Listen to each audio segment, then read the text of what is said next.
धर्म प्रेमी बंधुओं, मेरे इस चैनल में आपका स्वागत है। आपके सहयोग से यह चैनल लगातार आगे बढ़ रहा है। 24 पुराण के अंतर्गत 24 तीर्थंकरों का क्रम से स्वाध्याय चल रहा है।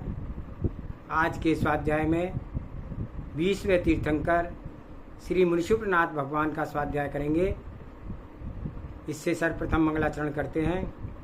ओंकारं बिंदु संयुक्तं नित्यं ध्यायन्ति योगिने कामदं मोक्षदं चैव ओंकाराय नमो नमः। अवरल शब्द गणौगा प्रक्षालति सकल भूतल मल कलंका मुनि विपार्षि तीर्थ सरस्वती हर्तो नो दूरतान अज्ञानतिमिरन्धानां ज्ञानञ्जन शलाकया चक्षुरुन्मीलितं येन तस्मै श्री गुरुवे नमः। श्री परम गुरुवे नमः। परम्पराचार्य श्री गुरुवे नमः। सकल काल विध्वंसकम श्री श्याम परिवर्धकम धर्म संबंधकम भव्य जीव मुने प्रतिबोधकारकम इदम शास्त्रम श्री 24 पुराण तन्मूल ग्रंथ करतारा श्री सर्वज्ञ देवा तदुत्तर तारा श्री गणधर देवा प्रति गणधर देवा तेषां वचना शरण मासाद पंडित पन्नालाल विरचिते। मंगलम भगवान वीरो मंगलम गौतमो मणि मंगलम कुंद कुंदाद्योति जैन धर्मोस्तु मंगलम। सर्वे श्रोता सावधानतः श्रवन्तु। जबलो शासनाय वर्धमान महावीर भगवान की जय। जबलो 20वें तीर्थंकर श्री मुनिशुक्रनाथ भगवान की जय।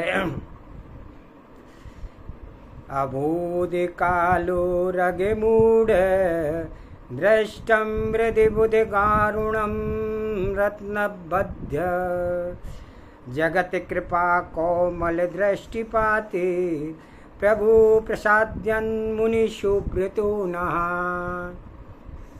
कि जिन्होंने अज्ञान रूपी काल सर्प के द्वारा डसे हुए मूर्छित संसार को गरुण रत्न के समान सचेत किया था, वे भगवान मुनि सुब्रतनाथ भगवान अपने कृपा कोमल दृष्टिपात के द्वारा हम सब का कल्याण करें, हम सब पर प्रसन्न होवें। पूर्व भव का परिचय पढ़ते हैं।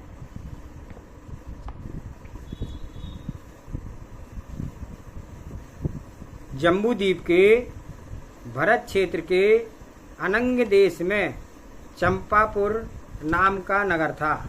उसमें किसी समय हरिवर्मा नाम का राजा राज्य करता था। राजा हरिवर्मा अपने समय में आदित्य वीर थे।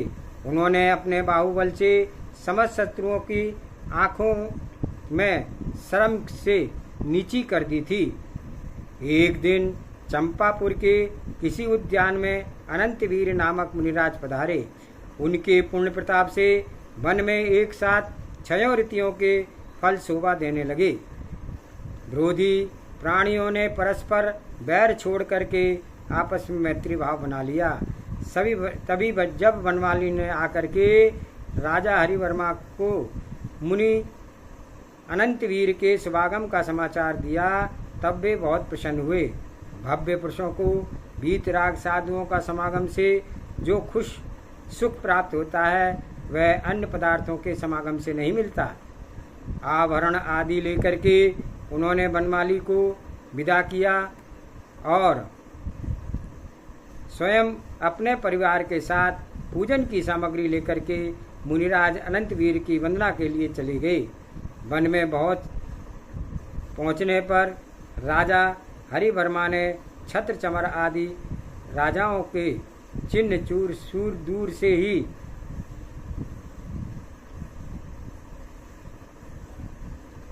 वन में पहुंचकर राजा हरिवर्मा ने छत्र चमर आदि राजाओं के चिन्ह दूर से ही अलग कर दिए और शिष्य की तरह विनीत होकर के मुनिराज के समीप पहुँचे।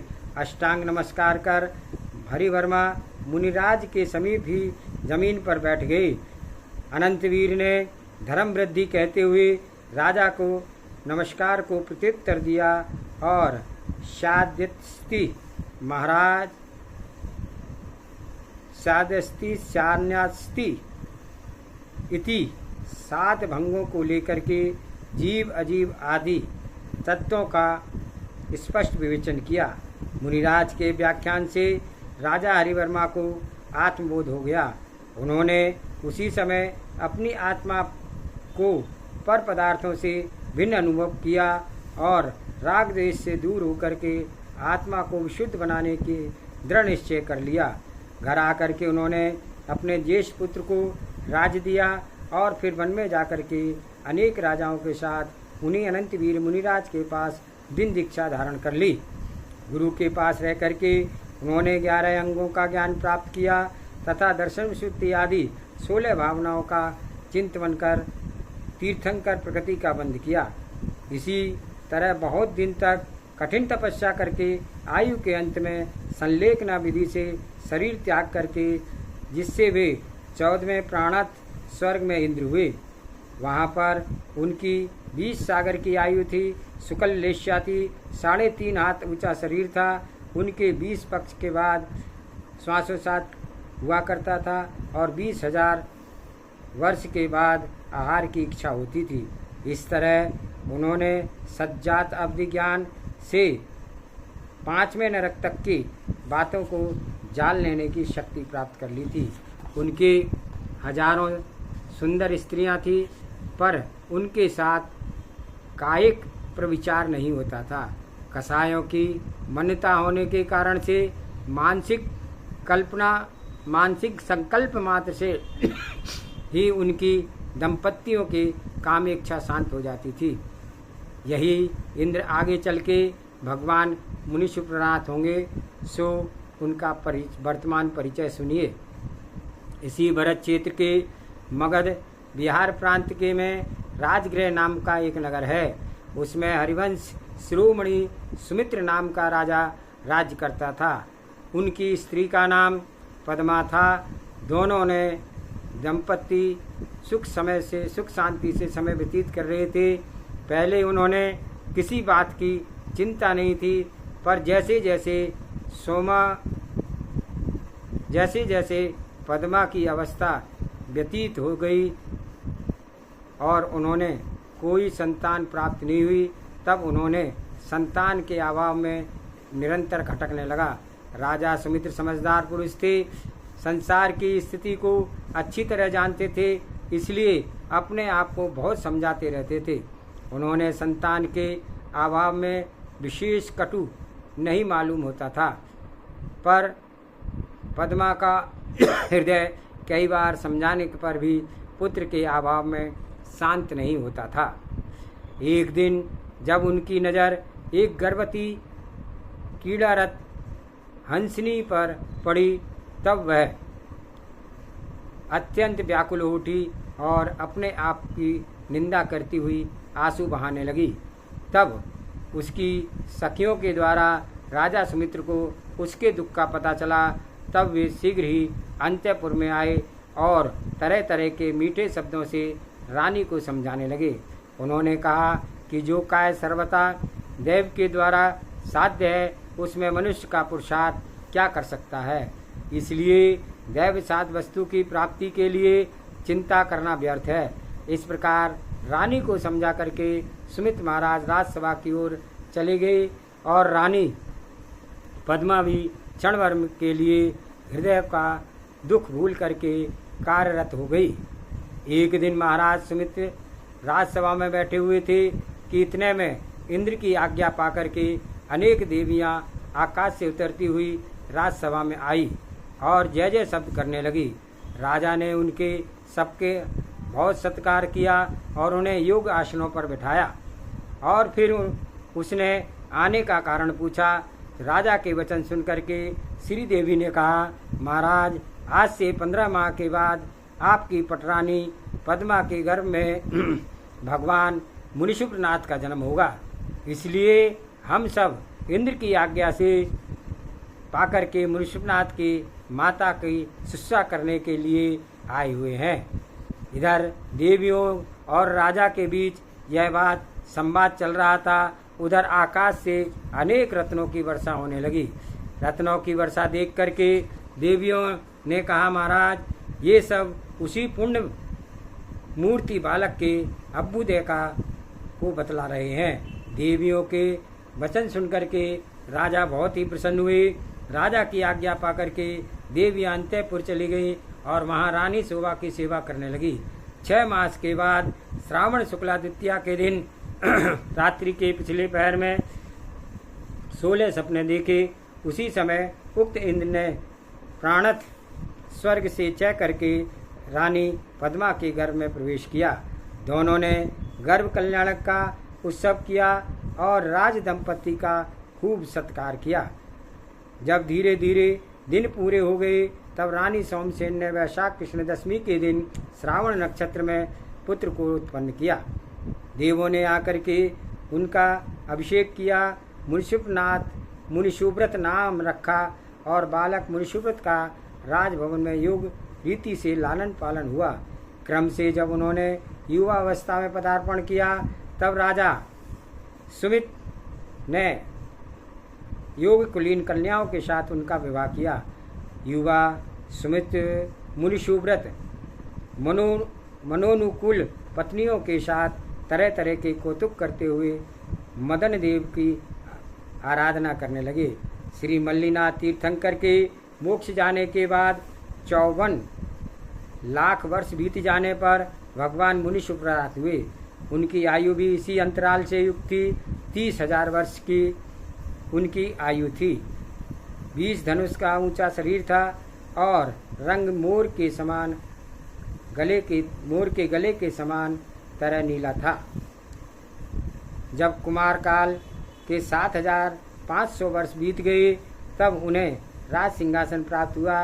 राज्य पाकर के युवराज मुनिशुव्रत ने प्रजा का पालन इस तरह किया कि सुमित्र महाराजा की स्मृति अधिक समय तक उनके हृदय में नहीं रह सकी।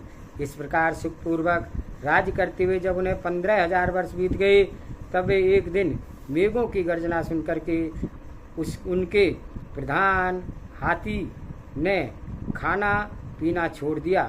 तब लोगों ने मुनीश्वर स्वामी को उसका कारण पूछा। तब वे अवधि ज्ञान से सोचकर कहने लगे कि यह हाथी इससे पहले भव में तालपुर नामक नगर का स्वामी राजा नरपति था। उसके अपने कुल धन ऐश्वर्य आदि की बहुत ही अभिमान था। उसने एक बार पात्र अपात्र का कुछ भी विचार न करके किमिच्छिक दान दिया था, जिससे कि कुप्रभाव से मरकर यह हाथी हुआ। इस समय इसे अपने अज्ञान का कुछ भी पता नहीं है, न ही यह बड़ी भारी राज संपदा का, और यह मूर्ख केवल वनवास का स्मरण कर दुखी हो रहा था। राजा के उक्त वचन सुनकर के उस हाथी को अपने पूर्व भव का स्मरण हो गया, जिससे उसने शीघ्र ही देव व्रत धारण कर लिया। इस घटना से राजा मुनिशुव्रत को आत्मज्ञान उत्पन्न हो गया और वे संसार परिवहन से एकदम उदासीन हो गए। उसी समय उन्होंने विषयों से निरस्ता को विचार कर उन्हें छोड़ करके दृढ़ निश्चय कर लिया और लोकांतिक देवों ने आकर के उनके उक्त विचारों का समर्थन किया, जिससे उनका वैराग्य और भी अधिक बढ़ गया। अपना कार्य पूरा कर लोकांतिक देव अपने अपने स्थान पर चले गए और चतुर्निकाय के देवों ने आकर के दीक्षा कल्याण का उत्सव मनाया। राजा मुनिशुव्रत युवराज विजय को राज्य दे करके देव निर्मित अपराजित पालकी में सवार होकर के नील नामक वन में पहुँचे और वहाँ उन्होंने वैशाख कृष्ण दशमी के दिन श्रावण नक्षत्र में संध्या के समय 3 दिन का उपवास की प्रतिज्ञा करके 1000 राजाओं के साथ जिन दीक्षा धारण कर ली। उन्होंने जिन दीक्षा लेते ही मन प्रज्ञान हो गया और अनेक रिद्धियाँ प्राप्त हो गई। चौथे दिन आहार के लिए राजगृह नगरी पहुँचे और वहाँ उन्होंने वृषभसेन ने नवदा भक्ति पूर्वक शुद्ध प्राशुक आहार दिया। पात्रदान से प्रभावित होकर के देवों ने वृषभ देव के घर पर पंच आश्चर्य प्रकट किए। श्रावण नक्षत्र के संध्या के समय उसी नील वन में चंपक वृक्ष के नीचे केवल ज्ञान प्राप्त हो गया। केवल ज्ञान के द्वारा विश्व के चराचर पदार्थों को एक साथ देखने लगे और उसी समय देवों ने आकर के उनके केवल ज्ञान कल्याणक का उत्सव किया। धनपति ने दिव्य सभा का समूहरण की रचना की और उसके मध्य में स्थित होकर के उन्होंने अपना मौन भंग किया। दिव्य ध्वनि के द्वारा सर्वोपरि तत्वों का स्पष्ट विवेचन किया। चारों गतियों के दुखों का लोभ हर्षक वर्णन किया, जिससे अनेक भव्य जीव प्रतिबुद्ध हो गए और इंद्र की प्रार्थना सुनकर के उन्होंने अनेक आर्य क्षेत्रों में विहार किया और असंख्य नर नारियों को धर्म का सच्चा स्वरूप समझाया। धीरे धीरे उनके समूहरण में अनेक भव्य जीवों ने आश्रय धारण कर लिया।